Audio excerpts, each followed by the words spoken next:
जय हिंद दोस्तों। तो स्वागत करते हैं एक बार फिर से आपके अपने भाई के यूट्यूब चैनल आई स्मार्ट टारगेट पे। तो दोस्तों इस चैनल पे जो है डेली का आंसर राइटिंग प्रैक्टिस वीडियो डाल रहे हैं, ठीक ना। तो आज हम प्रैक्टिस करेंगे प्रश्न संख्या 9 का। जैसा कि आप लोगों को कल का वीडियो में बताए थे कि हम जो है कल थोड़ा रात्रि ज़्यादा हो गए थे, ठीक ना, इसलिए थोड़ा नींद आ रहे थे। तो आज भी हालांकि रात्रि हो गए हैं, लगभग 10 बज चुके हैं। तो कल तो 11:30 बजे लमसम शूट कर रहे थे, 11 बज गए थे। तो आज भी 10 बज चुके हैं, लेकिन बैकग्राउंड में देख रहे हैं बहुत सारी फंक्शन हो रहे हैं आसपास में। तो आप लोग इन वॉइस पे ध्यान नहीं दीजिएगा, ठीक ना। तो जो अभी हम बोल रहे हैं, व्यक्तिगत हम जो बोल रहे हैं, इस पे ध्यान दीजिएगा, बैकग्राउंड के वॉइस पे मत ध्यान दीजिएगा। तो चलिए, कल के वीडियो में हम प्रश्न को सॉल्व किए थे 9 का 1, ठीक ना। तो कल हम केस स्टडी पढ़ लिए थे। 9 में जो हम पढ़े थे, 9 में एक मुद्दा दिया हुआ था, ठीक ना। और मुद्दा में जो है एक रोहित नाम का था, ठीक ना। रोहित नाम का एक अधिकारी जो है वो नक्सल प्रभावित क्षेत्रों में जो है तैनात अधिकारी था, और उस जगह पे जो है उसे सीमित संसाधनों और कम समय, ठीक ना, मतलब सीमित संसाधन था और समय भी कम और असहयोगी परिस्थितियों में कार्य करना पड़ रहा है। तो ऐसे ऐसे स्थिति में जो है उनके पास जो विकल्प उपलब्ध है उनमें से कुछ बहुत सारी थी जो कि हम आप लोगों को पढ़ के बताए। आप लोग भी एक बार पढ़ लीजिएगा। तो हमने जो इससे पढ़ के निष्कर्ष निकाले हैं वो कुछ इस प्रकार से निकाले हैं, जो कि हम कॉपी में लिख लिए हैं। तो कॉपी में जो लिखे हैं वो आप लोगों को बताते हैं। तो हम लिखे हैं कि रोहित एक संकटग्रस्त नक्सल प्रभावित क्षेत्रों में तैनात अधिकारी है, जहां उसे सीमित संसाधनों, कम समय और असहयोगी परिस्थिति में कार्य करना पड़ रहा है। तो ऐसे में उसके पास जो विकल्प उपलब्ध है उनमें सामुदायिक सहभागिता, पारदर्शिता, संवाद, ठीक ना, और स्थानीय युवाओं को जोड़ना, महिला कार्यकर्ताओं के साथ भरोसेमंद रिश्ता बनाना तथा तकनीकी के माध्यम से संपर्क बनाए रखना शामिल है। तो उसे अनेक नैतिक द्वंद्वों का भी सामना करना पड़ रहा है, जैसे मान लीजिए सुरक्षा बनम मानवाधिकार बनम करुणा, महिलाओं और बच्चों को स्थिति उससे संवेद, और वहाँ पे जो महिला और बच्चे हैं उनकी स्थिति ऐसी स्थिति बन गए हैं जिससे कि उन्हें देख करके ये संवेदनशील हो जाते हैं, यानी कि संवेदनशील निर्णयों की ओर ले जा रही है, जबकि उसकी भूमिका उसे सख्त कार्रवाई हेतु बाध्य करती है। तो रोहित को जो है सामुदायिक पुलिसिंग का विकल्प अधिक उपयुक्त उपयुक्त यहाँ से हम नहीं बता रहे हैं, ये मतलब हम जो इनको पढ़ के जो कवर किए हैं वो बता रहे हैं। आप लोग इस पर मत ध्यान दीजिएगा, इस पर कहीं नहीं मिलेंगे जो शब्द हम बोल रहे हैं, ठीक है ना। तो मिलेंगे, बहुत सारा मिलेंगे, लेकिन बीच बीच से उठा उठा के हम लिखे हैं। तो रोहित को जो है सामुदायिक पुलिसिंग जो है इन्हीं का कदम उठाना चाहिए, अच्छा रहेगा। और इससे जो है वह स्थानीय विश्वास अर्जित कर सकता है और महिलाएं खुलकर जो है सामने आ सकती है। और पुलिस जनता के बीच संबंध को मजबूत करेंगे, और यह तरीका दीर्घकालिक समाधान को भी दिशा में प्रभावी रहेगा। तो महिला प्रदर्शनकारियों के साथ जो है पुलिस को संयमित, संवेदनशील और कानूनी ढंग से व्यवहार करना चाहिए। बल प्रयोग अंतिम उपाय होना चाहिए, ऐसा नहीं कि पहले ही बल का प्रयोग कर लिए। बल का प्रयोग करना चाहिए, लेकिन अंतिम में करना चाहिए, जब इन सब भी बातों से ना समझे तो बल का प्रयोग करना चाहिए, ठीक ना। उसके बाद प्राथमिकता संवाद को बढ़ावा देना चाहिए और विश्वास पर आधारित हो, जो कि और महिलाओं पुलिस कर्मियों की तैनाती, हेल्पलाइन और सुरक्षित स्थान की व्यवस्था जैसी पहले इस दिशा में मददगार हो सकती है, ठीक ना।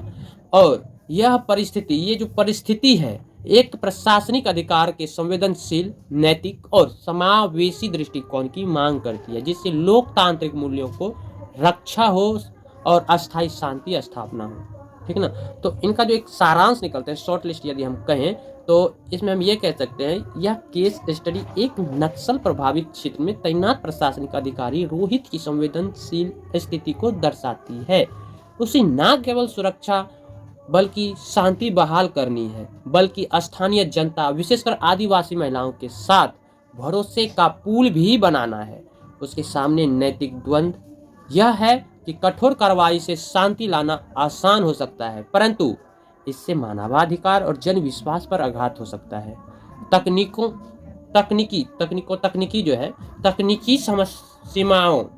सीमाओं, समय की कमी और सीमित संसाधनों के बीच रोहित को दीर्घकालिक समाधान हेतु सामुदायिक पुलिसिंग, संवाद और संवेदनशीलता आधारित दृष्टिकोण अपनाना चाहिए। तो महिला प्रदर्शनकारियों के संदर्भ में बात करें तो महिला प्रदर्शनकारी के संदर्भ में पुलिस को संयम और संवेदनशीलता से काम लेना चाहिए, जिससे नागरिक अधिकारी सुरक्षित रहे। ठीक है ना। तो इस तरह से हम इनका सारांश निकाले हैं। अब इनका आंसर बी का आंसर देंगे। तो आप लोगों को समझ आ गए होंगे कि हम जो पढ़े तो हम कहाँ तक इनको कितना बार पढ़े, क्या क्या समझे, और समझ के जो सारांश रखे वो आप सभी के बीच अभी हम बोले, एक बगल से शब्द को उच्चारण किए। ठीक है ना। तो अब हम प्रयास करेंगे ऑप्शन बी का आंसर देने का। तो आप लोग अंत तक बने रहिएगा। जो भी नए हैं प्लीज़ उनसे हाथ जोड़ के रिक्वेस्ट है, एक बार भाई को भी सपोर्ट कीजिएगा, क्योंकि अभी आपका भाई फाइनल ईयर में है। अब की बार तो सोचे थे पीटी भर लेंगे, कहा कि बहुत के मुँहों से सुने थे कि फाइनल ईयर में भी रह के फॉर्म फिलअप कर सकते हैं, लेकिन मामला यहाँ अटक गए कि हमारा एज ही नहीं पूरे थे 21। ठीक ना।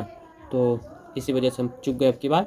तो हालांकि पीटी एग्ज़ाम नज़दीक आ गए हैं 2025 का, जो कि 25 मई से है। तो आज से लगभग 21 दिन बच गए आप लोगों का। आज 4 तारीख है, तो 21 दिन का आप बहुत सभी को डर भी लग रहे होंगे। खास करके हम तो एग्जाम में नहीं बैठ रहे, फिर भी हम अपने आप को सोच रहे हैं किस तरह का प्रश्न आएंगे। बहुत ही उत्साहित हैं कि PYQ आएंगे 2025 का, उनको भी सॉल्व करेंगे। अभी तो हालांकि ये 2024 का PYQ है CSE एग्ज़ाम, तो उनको सॉल्व कर रहे हैं। तो हालांकि इनको भी आज कवर करिए लिए, तो 10 तक कवर करते हैं प्रत्येक पेपर में, तो इसमें भी 9 में बी को आज कवर करिए लेंगे, बचेंगे CD। तो चलिए बी को कवर करते हैं। तो देखिए बी में क्या प्रश्न कह रहे हैं। बी में जो प्रश्न कह रहे हैं उनको हम ऑलरेडी यहाँ पे लिख लिए। ठीक है। तो बी में जो प्रश्न कह रहे हैं वो आप लोगों को देखिए पढ़ के सुनाते हैं। बी का प्रश्न, तो देखिए बी का प्रश्न ये रहा। तो देखिए मक्खर भी कितना आता है। तो देखिए गाइस, बी का प्रश्न कह रहे हैं रोहित को किन नैतिक दुविधाओं का सामना करना पड़ रहा है। तो इनको शॉर्ट लिस्ट में डायरेक्ट लिखेंगे, तो वहाँ पे नैतिक दिखाएं आपको। जब पढ़े इनका, जब हम सारांश भी सुना रहे थे पढ़ के, जो हम इनका सारांश तैयार किए थे, तो उसमें भी बताया कि इन्हें कठोर कार्रवाई से शांति लाना है। ठीक ना। कठोर कार्रवाई, शांति लाना, मतलब नागरिक अधिकारों का सम्मान भी करना है। और यदि बात करें अल्प सूचना में निर्णय लेना, बनाम दीर्घकालिक सामुदायिक विकास भी लाना होगा। इसीलिए ये कठोर, यहाँ पे रोहित को इन नैतिक दुविधाओं का सामना करना पड़ रहा है। तो चलिए लिख देते हैं। ठीक है ना। शॉर्ट लिस्ट में बहुत ही आंसर लिखेंगे इनका, तो इनको थोड़ा साइड कर देते हैं। तो थोड़ा देर के लिए देखिए शांत हो रहे हैं, तो आपको पता चल जाएगा कितने मेरे बैकग्राउंड में वॉइस बज रहे हैं।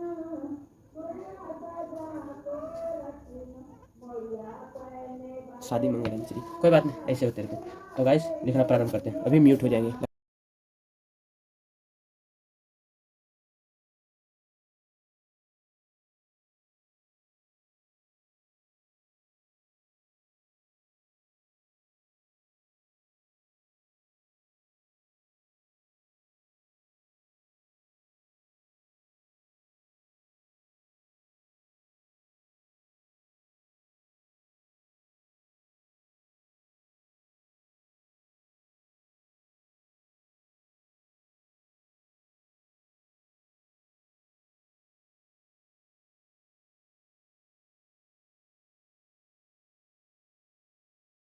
ये रहा शॉर्ट आंसर। क्योंकि यहाँ जो प्रश्न कर रहे हैं, इसमें जो प्रश्न किए हैं ये 1 2 3 ABC और D, ये चारों में से जो है 250 शब्दों में आंसर पुराना है। इस तरह से प्रश्न किए हैं। तो हम पहले सोचे थे कि इसी में लगता है कि हमको 250 शब्द पुराना था, इसलिए लंबा लंबा प्रश्न का आंसर दे रहे थे।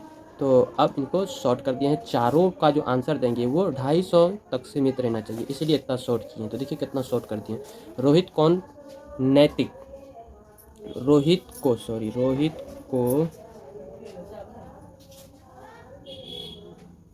कौन नैतिक दुविधा, रोहित को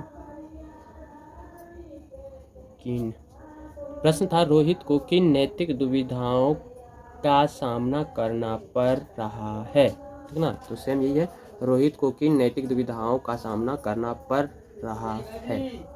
तो इन्हीं का आंसर शॉर्ट लिस्ट में लिखिए।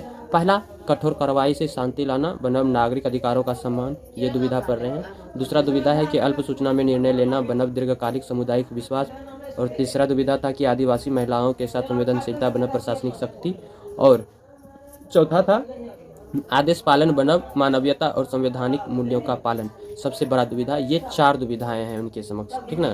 तो सिर्फ दुविधा के बारे में पूछे तो वही हम यहाँ पे प्रस्तुत करेंगे। तो चलिए अब मिलते हैं कल के वीडियो में। कल हम सॉल्व करेंगे सी को, ठीक ना। तो आई होप आज का आंसर राइटिंग सेशन बहुत ही अच्छा लगा होगा आप लोगों को। बाकी कमेंट करके बताइएगा। अब मिलते हैं फिर कल। Love you, bye bye, good night.